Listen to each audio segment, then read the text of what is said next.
Episode 202 की शुरुआत वहीं से होती है जहां से पिछला एपिसोड खत्म हुआ था। पिछले एपिसोड के एंड में देखा था दोनों माँ बाप भाई अपना जो भी हुआ था प्रॉब्लम उसको स्टेबलाइज अच्छे से कर रहे थे। यान का उनको आराम से देख रहा था। फिर सोचता भाई जो उसका बैरियर इसने था वो जो डिवाइन सेंस के लिए इसने तैयार किया था वो बैरियर यहाँ पे लगा देता कि चलो भाई बैरियर लगा देता हूँ, ताकि अगर बैरियर यहाँ पे लगा दूंगा ना उसके बाद से बाहर से कोई बंदा नोटिस नहीं कर पाया कि हाँ भाई एक्जैक्टली इन दोनों यहाँ पे क्या कर रहे हैं। बैरियर लगा के खुद कमरे के बाहर चल के यहाँ पे इंतजार करने लगता है। इंतजार कर रहा है और लगभग यहाँ पे आधा दिन निकल जाता है। यहाँ पे इंतजार करते करते महसूस बाहर से कर सकता है कि हाँ भाई जो मेरी माँ है ना उनका जो है ना भाई स्टेबलाइज अच्छे से लगता है हो चुका है, तो उनको ज़्यादा कुछ करने नहीं है। लेकिन मेरे पापा भी उनका लगता है चाह के भी ना आगे भी अपना कंटिन्यू कर सकते हैं। तभी इसका बाप भाई वो भी होश में आता है, माँ भी होश में आती है। बाप एकदम अलग है, उसका एनर्जी ऐसा भाई रिलीज होता है जो महसूस सामने से यान का भी कर लेते हैं कि वाह भाई क्या एनर्जी रिलीज हुआ है, कहीं भाई इनका फिर से लेवल अप हो गया क्या। उसके बाद से बाप भी आवाज़ लगाता है कि हाँ भाई बेटे अंदर आ जाओ, मुझे मालूम है तुम अंदर हो। तो यान का भी अंदर जाता है। उसके बाद से बाप पूछते कि भाई सच सच बता मेरे बेटा, तूने जो मुझे लिक्विड दिया था ना वो लिक्विड यहाँ पे क्या था भाई, देखते देख पीते ही हमारा कितना फ़ायदा हो गया। सामने से यान का हंसता खिखी कि हाँ भाई वो तो मैंने बनाया ना, तो ऑफकोर्स भाई कुछ खास नहीं था। जो सुनते बाप बोलते नहीं भाई अपने माँ बाप से झूठ बिल्कुल नहीं, और बाप से तो बिल्कुल भी नहीं। अगर बाप को मालूम चलेगा बाप हाथ में तोड़ के भाई मुंह में डाल देगा। मुझे मालूम है तुमने सामने से जो जो यहाँ पे जड़ी बूटी मंगाया था ना वो जड़ी बूटी मिला के ना तो इतना स्पेशल यहाँ पे दवाई तो बिल्कुल भी बना नहीं सकता, तो पक्का भी कुछ और है, हमें सच्चाई बता दे। जो सुनते यान के बोलता ओके ठीक है ठीक है ठीक है, मैं आपको बताता हूँ। जो लिक्विड मैंने आपको दिया ना इसको मराइन ड्रैग लिक्विड बेसिकली यहाँ पे कहा जाता है, जो कि वाकई में किसी कोई छोटे मोटे जड़ी बूटी को मिला के नहीं बल्कि यहाँ पे ना हजारों स्पेशल बड़ी बड़ी जड़ी बूटी को मिला के बनाया गया था, जिसको अच्छे से भाई कंडेंस होने यहाँ पे हजारों साल लगे थे। मतलब हजारों सालों से बहुत से लिक्विड मतलब बहुत सारे पिल्स वगैरह जड़ी बूटी मिला के बने थे, और एक स्पेशल टाइप के यहाँ पे एरे था जो कि हजार सालों से अच्छे से भाई कॉन्सेंट्रेट और रिफाइन करा था। जो सुनते माँ बाप दोनों ही लगे कभी हजारों सालों से हजारों रुपये लगे हैं भाई। ओ माई गॉड, ये तो वाकई में काफ़ी कीमती और बहुत ही स्पेशल है। यान कैसे भी कहते हैं हाँ बच्चा ये तो बहुत ही ज़्यादा स्पेशल है, तेरे पास तो भाई ज़्यादा होगा भी नहीं। यान का बोलता डोंट वरी टेंशन मत दीजिए, मेरे पास यहाँ पे बहुत ज़्यादा है। लेकिन भाई जो आपके यहाँ पे हालत हो रही थी ना भाई मैंने आपको एक एक बूंद यहाँ पे पीने को बोला था, आपने कितना पिया था? तो सामने से माँ बताती हाँ मैंने यहाँ पे आधा गिलास पिया था, तुम्हारे बाप ने यहाँ पे पूरा एक गिलास पी लिया था। जो सुनते सामने से यान के सोचते कह रहे यार मेरे मम्मी पापा कुछ ज़्यादा ही बहादुर नहीं है, इतना इतना भाई पीने को मैंने मना किया था, मतलब मैंने मना नहीं किया था। अच्छा भाई मैंने मना नहीं किया जिस जगह में सामने से इन्होंने इतना पी लिया कि भाई इनको तो एंड में ही लगता है कि हाँ भाई हमारे बच्चे ने बनाया भाई ज़्यादा थोड़ी ना स्पेशल होगा, इसलिए भाई पियो भाई दारू वारू समझ के, अपने बाप का दारू है पी लेते हैं। अभी मेरी गलती है भाई, अच्छे से मुझे समझा लेना चाहिए था मानता हूँ, लेकिन अभी भाई गुस्सा करके चिल्ला के या फिर दुखी होने का कोई मतलब नहीं है कि भाई एंड में तो इनका फायदा हो चुका, माँ का भी लेवल अप हो चुका, बाप का भी लेवल अप हो चुका है, तो भाई खुशी का माहौल है भाई, पार्टी मनाना चाहिए। लेकिन अगली बार से ऐसा नहीं कर सकता वरना अगली बार से दिक्कत भी होगा। तो माँ बाप को समझा भी देता कि हाँ देखिए लेकिन अगली बार से एक बूंद मतलब एक बूंद से ज़्यादा नहीं। तो दोनों मुंह फुलाते हुए कहते हैं अच्छा ठीक है हाँ एक ही बूंद, उससे ज़्यादा बिल्कुल भी नहीं। बाप कहता है जो मेरे अंदर डेमोनिक एनर्जी थी ना मैं महसूस कर सकता हूँ धीरे धीरे बाहर निकल रही है, तो मैं भाई यहाँ पे शेड्यूल कल्टिवेशन में जाना चाहता हूँ, यानी भाई सबसे एकदम अलग होकर कमरे के अंदर यहाँ पे कल्टिवेशन करना चाहता हूँ। तो मैं तो जा रहा हूँ। सेम बात यहाँ पे माँ भी बोलती है यहाँ पे जो मेरा करंट जो पावर है ना उसको भी अच्छे से स्टेबलाइज करने के लिए मुझे भी जाना पड़ेगा। तो यान का बोलता हूँ कि ठीक है आप जा सकते हैं, लेकिन आपको टोटल कितना टाइम लग जाएगा? तो सामने से बाप कहता कितना लग जाएगा वो हम लिख के बोल सकते गारंटी के साथ, बस यार इंतजार करो हम लोग आ जाएंगे। जो सुनते यान का बोलते इसका क्या मतलब भाई मैं जा रहा हूँ भाई इंतजार करो आ जाएंगे भाई, परफेक्ट बता के जाइए। जो सुनते बाप कहते देख भाई हम जा रही जाने दे, बीच में आकर उंगली मत कर वरना तेरा बाप मुंह तोड़ के रख सकता हूँ। ये भी कहता सॉरी सॉरी पापा भाई जाइए जाइए बस मुंह मेरा मत तोड़िए। उसके बाद से यान का भी घर के बाहर जाता है। जैसे घर के बाहर जाता है और जो गोल्डन बीस्ट था भाई गोल्डन एगल बीस्ट भाई इसके पास आता है, फिर से सामने से खाने का कुछ देता है आइटम, खाना खाने बाद फिर से बीस्ट निकल जाता है। और जैसे निकलता है यहाँ पे जो था भाई डू चाहिए, हाँ डू चाहिए नाम है, नाम बहुत बार भूल जाता हूँ। बीस्ट को भाई टेम करने वाला यहाँ पे आता है। सामने से कहता सुनिए सुनिए भाई यंग लॉर्ड खुशखबरी है। ये कहते खुशखबरी तू बाप बन गया लेकिन तेरी शादी भी नहीं हुई, बिना शादी का मुंह मार के आया। ये कहते क्या भाई कितनी गंदी गंदी बातें करते हो, ऐसी कोई बात नहीं है। सामने से आपने कहा था ना भाई आपको यहाँ पे चाहिए गोल्डन बीस्ट, बदले में आप मिस्टीरियड ग्रेड का यहाँ पे देने को तैयार थे मास्टर स्किल। पिछवाड़े सामने से इसने जो पेपर दिया था ना उस पेपर में भाई इसने स्किल लिख के नहीं दिया था, उसमें सामने से खाली एक एप्लीकेशन था कि सामने से मैं आपको ये देना चाहता हूँ मिस्टीरियड ग्रेड का मार्शल आर्ट स्किल, बदले मुझे पीस दीजिए, बस ये था। जो जाके इसने डू चाहिए वहाँ पे दे दिया था। तो सामने से एल्डर लोग यहाँ पे तैयार हो चुके हैं। तो बस यान का कुछ नहीं करना, एल्डर हॉल है भाई वहाँ पे जाना है, उनको जो स्किल है स्किल देना है और जो थप्पा लेना भाई एप्लीकेशन में जिसकी बात से बिस्ट आपका और वो मार्शल आर्ट स्किल भाई उनका हो जाएगा। तो ये आप सामने से भाई कर सकते हैं। यान के बोलते वाकई में अच्छी बात है, चलो भाई मैं वहाँ पे जाता हूँ। और वहाँ पे जा रहा है और मनी मन सोचते कि हाँ भाई आप बात आ गए कि हाँ भाई अब चलो भाई वो लोग तैयार हो गए। तो सामने से उनको मिस्टीरियड ग्रेड का मुझे मार्शल आर्ट स्किल देना पड़ेगा। और इसने मैंने कहा था ना कि आइलैंड के ऊपर से कोई लिया होगा, आइलैंड के ऊपर से इसने कुछ नहीं लिया था। इसके बाद जो थे भाई उसमें से दो थे जो मिस्टी एडगेट के थे।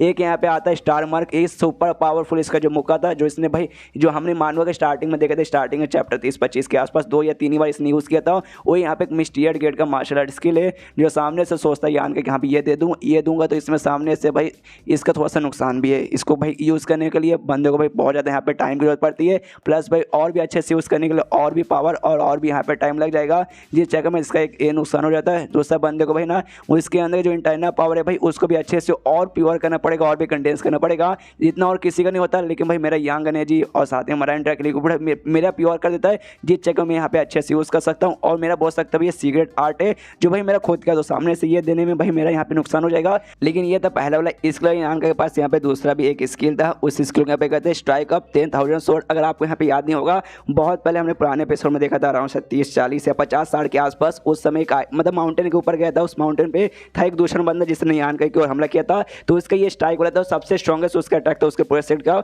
वो यान ने भी एंड में कॉपी के लिए था अपने असुरा स्वॉर्ड की मदद से। वो भी एक मिस्ट्री एडगेट के यहाँ पे स्किल आता है, तो सामने से यान के सोचते कि हाँ ये मैं सामने से यहाँ पे दे सकता हूँ। लेकिन ये उनका जो सेक्ट भाई जिस बंदे को मारा था उसके सेट के यहाँ पे इंपॉर्टेंट स्किल है। अगर ये मैंने सामने से दे दिया तो वो सेक्ट वाले भी देख सकते हैं कि हाँ भाई ये तो हमारा स्किल है, ये यांग फैमिली के पास कहाँ से आ गया। तो पूछताछ करेंगे, उनको मालूम चलेगा भाई मैंने यहाँ पे दिया, तो शक कर सकते कि अभी उनकी मौत हुई थी ना, तो उनके मारने वाला पीछे का बंदा मैं हूँ। उसके बाद तो हमारे दुश्मन बन सकते। वो सेक्ट वाकई में काफ़ी पावरफुल सेक्ट है, उनके साथ में दुश्मनी भी करना नहीं चाहता। उसके बाद एल्डर हॉल में जाता है, सामने से स्किल देता है और यहाँ पे थप्पा ले लेता है। आई दोनों सामने से इसने यहाँ पे कौन देगा भाई, दोनों देने में यहाँ पे यान के ऊपर मुसीबत था, लेकिन कुछ ना कुछ तो इसने दे दिया। अब कौन दिया हमें बताया नहीं गया है, शायद हमें आगे बताया जाएगा। उसके बाद से मिल चुका है थप्पा भी इस टाइम पे मिल चुका है, जिसके बाद से गोल्डन बेस्ट भाई अब इसका परमानेंटली हो चुका है। उसके बाद से एक लेटर यहाँ पे लिखता है, लेटर में ये लिखता है कि हाँ भाई अब से ना भाई हमारे बीच में इसके जरिए यहाँ पे बातचीत होगा और मैं हूँ यान का ही। और ये लेटर यहाँ पे लिख के उसको देता है भाई सामने से गोल्डन बिस्ट को, और कहता है उससे कि हाँ भाई क्लियर स्काई तेरोन जहाँ पे ये बाम्बू गैंग रहती है उनके पास जा और सामने से ये उनको दे दे।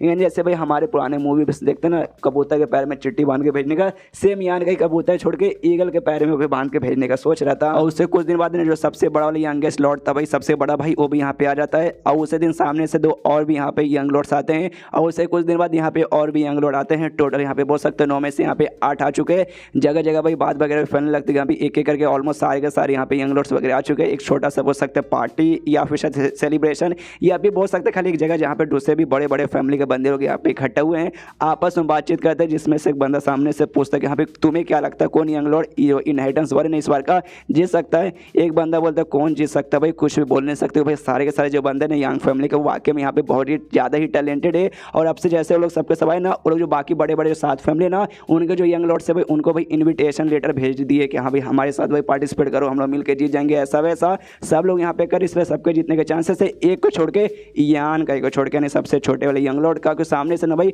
वो जब से यहाँ पर आया है उसने वाकई में किसी को भी इन्विटेशन यहाँ पे भेजा नहीं है कि हाँ भाई मेरे साथ आ जाओ हम लोग यहाँ पे जीतेंगे, ऐसा वैसा। मेरे ख्याल से भाई उसको खुद मालूम है कि मेरी औकात क्या है, मेरी औकात भाई ना के बराबर है, मैं बिल्कुल भी जीत नहीं पाऊंगा। इसलिए सामने से उसने कुछ किसी को भेजा नहीं, मानना ही पड़ेगा।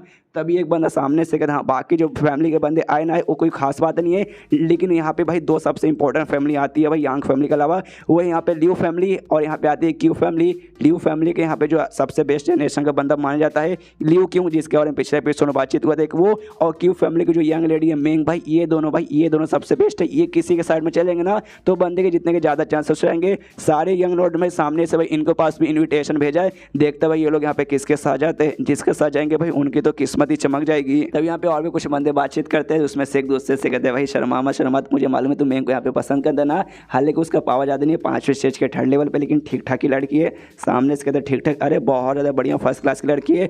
टॉप 8 फैमिली में से एक फैमिली भाई उसका भी यहाँ पे आता था भाई, उससे ज़्यादा बड़ी बात यहाँ पे क्या चाहिए, ब्यूटी के मामले में आगे है और बहुत चीज़ें यहाँ पे आगे है। तो सामने से किसी भी यंग लॉर्ड को सपोर्ट मिल जाएगा उसका, तो वाकई में उसके तो यहाँ पे भाई मतलब दिन एकदम दुगनी और रात चौगनी यहाँ पे भाई तरक्की उसकी हो जाएगी। और रही बात यहाँ पे आ जाती है लियू क्यों की भाई लियू फैमिली के बंदे का, तो तुझे मालूम नहीं सामने से उसने क्या बोला था, उसने ये कहा था भी मैं उसी बंदे के साथ में जाऊँगा जिस बंदे ने यहाँ पे दम हो मुझे यहाँ पे हराने का। और वो बंदा यहाँ पे जा चुका है 5वें स्टेज के 5वें लेवल पे, नहीं 6ठे स्टेज के 3रे लेवल पे जा चुका है, सॉरी 6ठे स्टेज के 3रे लेवल पे गया है। और यंग फैमिली में जो सबसे स्ट्रॉन्गेस्ट अभी यंग लॉर्ड है ना, वो सबसे बड़ा वाला भाई यानी यंग भाई जो यहाँ पे 6ठे स्टेज के 5वें लेवल पे गया है, यानी वही सामने से हरा सकता है। यार बहुत ज़्यादा भाई बुरा होता है भाई इनके साथ, यंग फैमिली के बाकी बच्चों के साथ, क्योंकि भाई सामने से ना ये जो है भाई लियू किंग वो भी स्ट्रॉन्ग बंदा है, सामने से भाई बड़ा वाला भाई हरा सकता है, तो ये हरा के भाई उसको अपनी टीम में ले लेगा। यानी सारे स्ट्रॉन्ग बंदे तो भाई एक ही टीम में चल जाएंगे, तो बाकी टीम को यहाँ पे जीतने के कहाँ चांसेस है। यान का भी वहीं पे आसपास बैठे था वो भी मुस्कुराता सारी बातें सुनने वाले। मालूम नहीं यान का एग्जैक्ट यहाँ पे करना क्या चाहता है। ना उसने मेंग का यहाँ पे सपोर्ट लिया, ना उसने वो जो बूढ़ा लोकल फैमिली था उससे भी सपोर्ट नहीं लिया,